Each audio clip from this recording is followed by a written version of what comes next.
दोस्तों जो reporting principal के जो रिपोर्ट के कंटेंट है वो मेनली 4 चीज़ों के ऊपर फोकस करते हैं।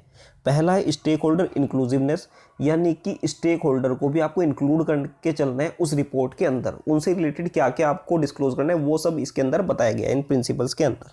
ठीक है, सबसे पहली चीज आइडेंटिफाई स्टेक होल्डर, आपको सबसे पहले आइडेंटिफाई करने के हमारे स्टेक होल्डर कौन है कि हमारी ऑर्गेनाइजेशन कौन कौन जुड़ा हुआ है।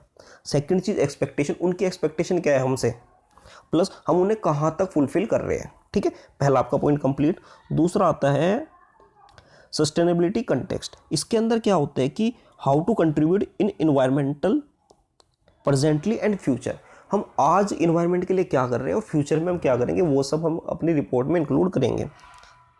थर्ड चीज materiality principle related to impact of social economical and environmental, इससे रिलेटेड जो इम्पैक्ट होगा वो भी हम इसमें डिस्क्लोज करेंगे। कंप्लीटनेस, और हमारी रिपोर्ट ना कंप्लीट होनी चाहिए। अगर वो कोई रिपोर्ट को पढ़ता है तो उसको पता होना चाहिए कि कंप्लीटली समझ में आनी चाहिए चीज़ें कि हम इसमें बताना क्या चाह रहे हैं, मतलब ये नहीं कि वो कुछ मीनिंगलेस चीज़ें बोल रही है। ठीक है, डन, आपको मैंने इसके कंटेंट से रिलेटेड बता दिया। और रिपोर्ट की क्वालिटी की बात करते हैं, प्रॉपर्ली प्रेजेंटेबल होनी चाहिए, कंपेरेबिलिटी होनी चाहिए कि अगर हम कंपेयर करना चाहें किसे कंपेयर कर सके, एक्यूरेसी होनी चाहिए, टाइमलीनेस होनी चाहिए, यानी कि रिपोर्टिंग का टाइम कब है और तुम भेज बाद में रही हो तो उसका कुछ इंपॉर्टेंस ही खत्म हो जाएगी सब। क्लैरिटी होनी चाहिए चीज़ों में, रिलायबिलिटी, यानी कि चीज़ें का आप कोई भी गलत उसमें प्रेजेंट ना करो, रिलायबिलिटी होनी चाहिए उसमें। ठीक है, सेकंड चीज़ क्या आती, GR4 जो कि 2013 में लॉन्च हुआ था, उसकी सेकंड चीज़ क्या आती, स्टैंडर्ड डिस्क्लोजर। पहली क्या आती मैं आपको एक बार रिवाइज कराता हूँ शुरू से। ठीक है, GRI क्या है, GRI 1000 ऑफ एक्सपोर्टर्स का एक नेटवर्क है। ठीक है, जो डजन्स ऑफ कंट्रीज़ में है, पहली चीज़। दूसरी चीज़, ये किस चीज़ के ऊपर, रिपोर्टिंग के ऊपर फोकस करते हैं, social, environment, economical performance of organisation. ठीक है, ये डन हो गया।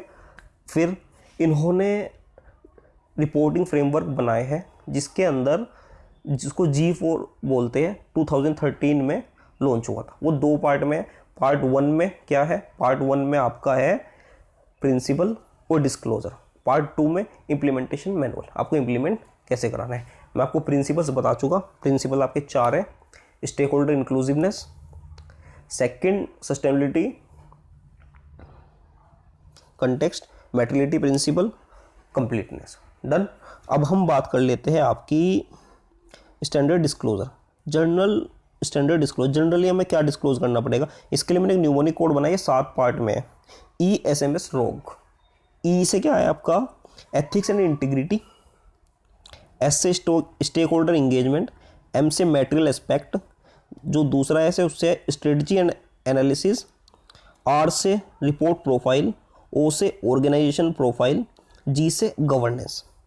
ठीक है दोस्तों, आप इसको अपनी बुक से पढ़ोगे तो आपको क्लियर हो जाएगा। मैंने आपको एक न्यूमोनिक कोड दे दिया, ESMS रोग। ठीक है, और स्पेसिफिकली क्या कर सकते हैं हम, यानी कि ये जर्नली है, ये तो कंपलसरी है, ये तो आपको डिस्क्लोज करनी पड़ेगी ये सारी ESMS रोग। बाकी ये स्पेसिफिक है, अगर आपसे डिमांड हो या फिर आपकी ऑर्गेनाइजेशन के ऊपर इम्प्लीमेंट हुई चीज़ें तो आप इनको भी डिस्क्लोज करोगे। आप इसको पढ़ सकते हैं, क्या है, economical, environmental, social, labour practice, human rights. ठीक है जी। अभी नेक्स्ट कॉन्सेप्ट हमारा आता है challenges in main streaming sustainable report. नहीं हो गया, ये कंप्लीट हो गया आपका। ठीक है।